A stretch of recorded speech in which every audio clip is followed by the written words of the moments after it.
Gabriela, anakku sayang. Bagian 9. Gaby mendapat adik.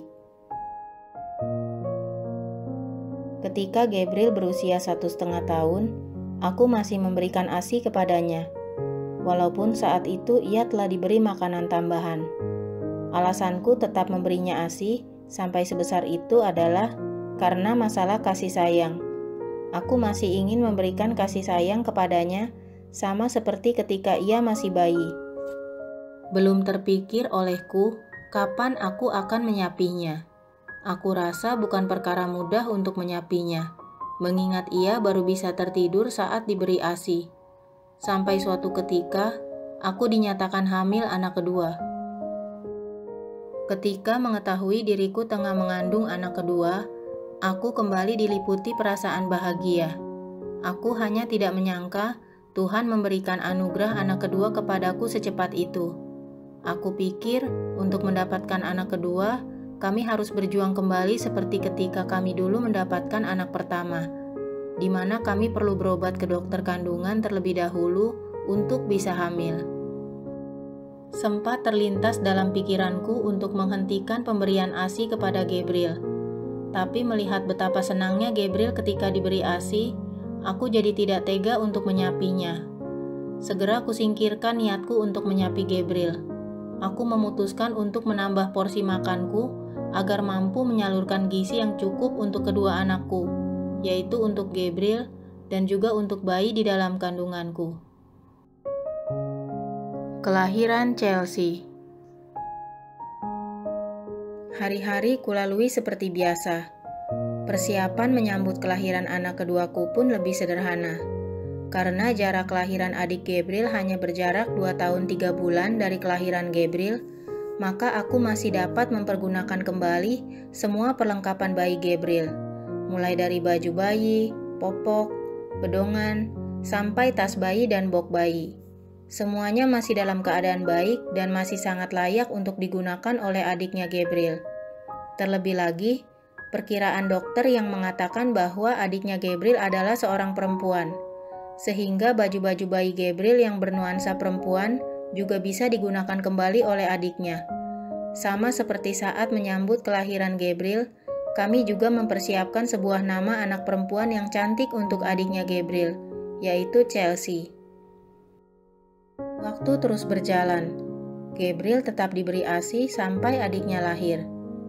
Ketika itu, Gabriel berusia hampir 2,5 tahun.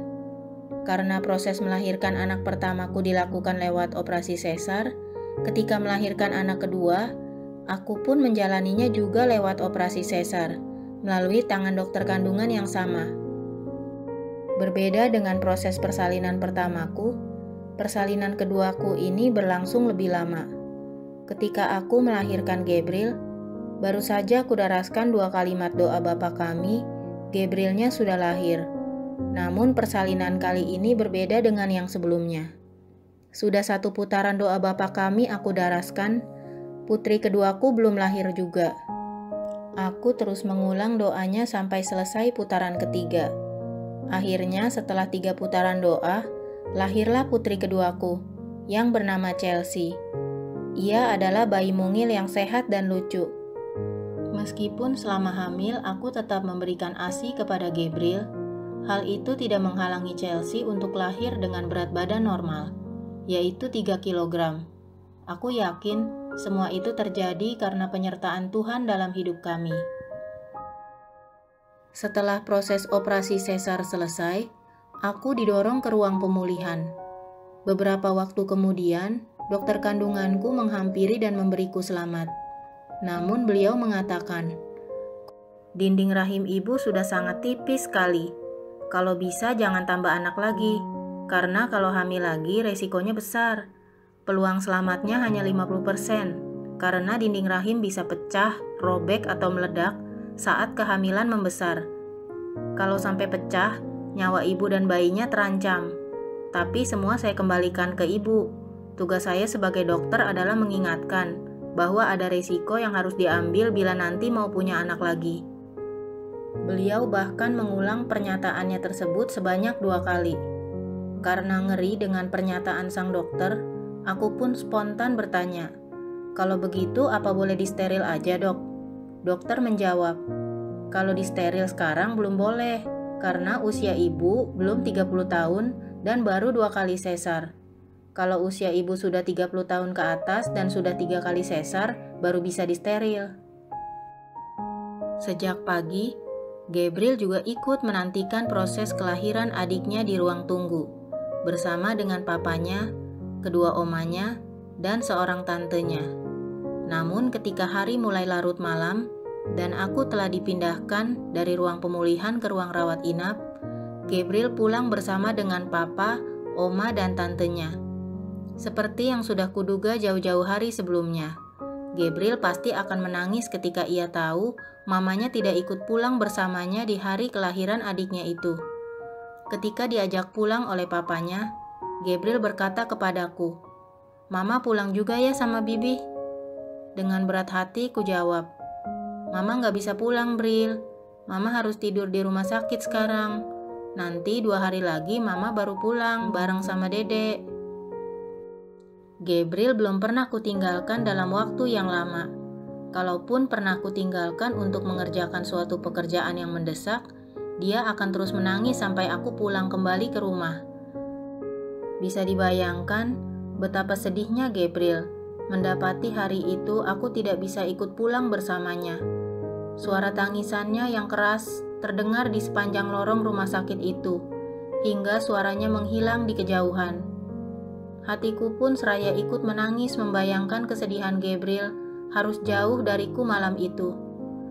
Aku rasa ia akan terus menangis dan tidak akan bisa tidur sepanjang malam itu. Dan ternyata tebakanku benar. Berdasarkan cerita papanya dan omanya, Gabriel terus menangis sepanjang jalan, dan terus menangis sepanjang malam itu, hingga dini hari. Malam itu ia tidur ditemani papa, kedua oma, dan tantenya dalam satu kamar. Keesokan sorenya, Gabriel secara rutin datang menjengukku bersama papa, oma, dan tantenya. Ia juga senang melihat adiknya yang baru lahir. Untuk malam-malam berikutnya, ia sudah tidak menangis lagi, meskipun mamanya belum bisa ikut pulang ke rumah. Chelsea pulang ke rumah. Aku pulang ke rumah di hari keempat setelah melahirkan Chelsea. Ketika aku hendak memasuki pekarangan rumah, Gabriel dengan semangat menyambut kedatangan kami.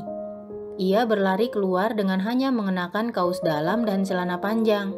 Saat itu ia baru selesai mandi sore dan baru akan dipakaikan baju tidur.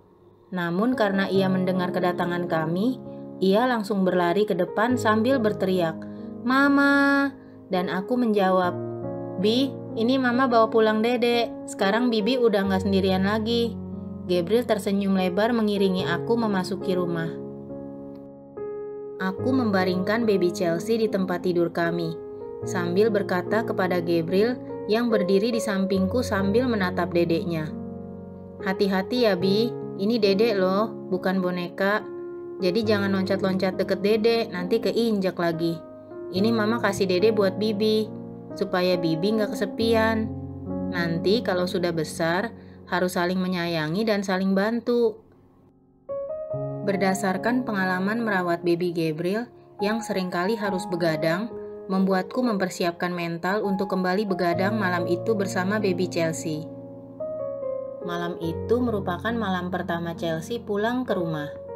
Kalau sebelumnya kami tidur bertiga, aku, suamiku, dan Gabriel, kini setelah Chelsea lahir, kami tidur berempat. Dengan urutan, Chelsea di pojok dekat tembok, lalu aku di sampingnya. Kemudian Gabriel di sisi sebelahku, dan suamiku di bagian tepi kasur. Meskipun sedikit sempit, kami sangat bahagia dengan kebersamaan kami bersama kedua anak-anak kami. Bisa dibayangkan betapa bahagianya kami tidur diapit oleh 2 malaikat kecil yang sangat berarti dalam hidup kami. Beberapa bulan kemudian, kami mulai menyekolahkan Gaby di sekolah playgroup. Sejak mulai bersekolah, aku mulai perlahan-lahan melepas Gaby dari ASI dengan alasan, "Malu nanti kalau ketahuan sama Miss."